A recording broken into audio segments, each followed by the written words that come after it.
ರೂಪ ಮತ್ತು ಸ್ವಭಾವದಲ್ಲಿ ತುಸು ಮಲೆನಾಡು ಗಿಡ್ಡವನ್ನ ಹೋಲುವ ಅಪ್ಪಟ ದೇಸಿ ಗೋವು ತಳಿ ಕಾಸರಗೋಡು ಗಿಡ್ಡ. ಇದೀಗ ಈ ದೇಸಿ ಗೋವು ತಳಿ ಕೇಂದ್ರ ಸರ್ಕಾರದ ಅಂಗೀಕಾರದ ಹೊಸ್ತಿಲಲ್ಲಿದೆ.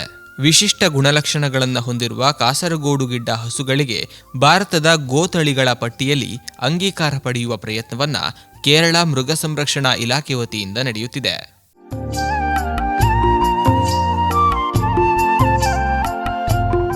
ಮುಖ್ಯವಾಗಿ ಕಾಸರಗೋಡು ಗುಡ್ಡಗಾಡು ಪ್ರದೇಶದಲ್ಲಿ ಕಂಡುಬರುವ ಕಾಸರಗೋಡು ಗಿಡ್ಡ ತಳಿ ರೂಪ ಮತ್ತು ಸ್ವಭಾವದಲ್ಲಿ ಚಿಕ್ಕಮಗಳೂರು ಮತ್ತು ಶಿವಮೊಗ್ಗದಲ್ಲಿ ಕಂಡುಬರುವ ಮಲೆನಾಡು ಗಿಡ್ಡವನ್ನ ತುಸು ಹೋಲುತ್ತದೆ.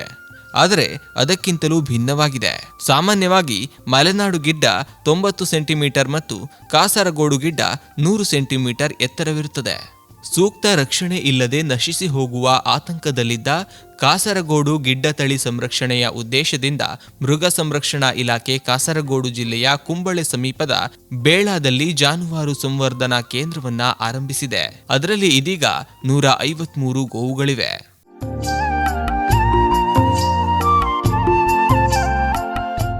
ಇನ್ನು ಕಾಸರಗೋಡು ಗಿಡ್ಡದ ವಿಶೇಷತೆಯನ್ನ ಗಮನಿಸುವುದಾದರೆ ಹೆಚ್ಚು ಹುಲ್ಲು, ಹಿಂಡಿ, ವಿಶಾಲ ಹಟ್ಟಿಗಳ ಅಗತ್ಯವಿಲ್ಲದೆ ದಕ್ಕಿದ ಮೇವು ಸ್ಥಳಾವಕಾಶದಲ್ಲೇ ಮತ್ತು ಯಾವುದೇ ಹವಾಮಾನದಲ್ಲೂ ಕೂಡ ಆರಾಮವಾಗಿರುತ್ತದೆ.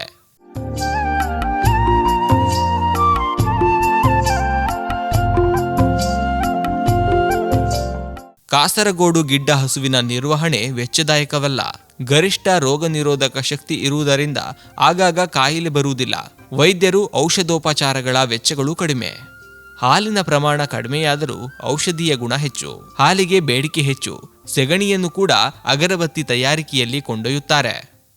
ഇതിൻ്റെ ഏറ്റവും പ്രധാനം എന്ന് പറഞ്ഞു കഴിഞ്ഞാൽ ഇതിൻ്റെ തീറ്റ ചെലവ് കുറവാണ്.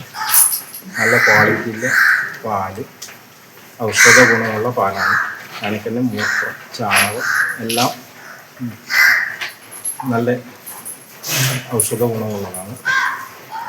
പിന്നെ ഇതിൻ്റെ പ്രത്യേകത എന്ന് പറഞ്ഞു കഴിഞ്ഞാൽ തീറ്റ ചെലവ് കുറവായതുകൊണ്ടും രോഗപ്രതിരോധ ശക്തി ഏറ്റവും കൂടുതലുള്ളതുകൊണ്ടും വലിയ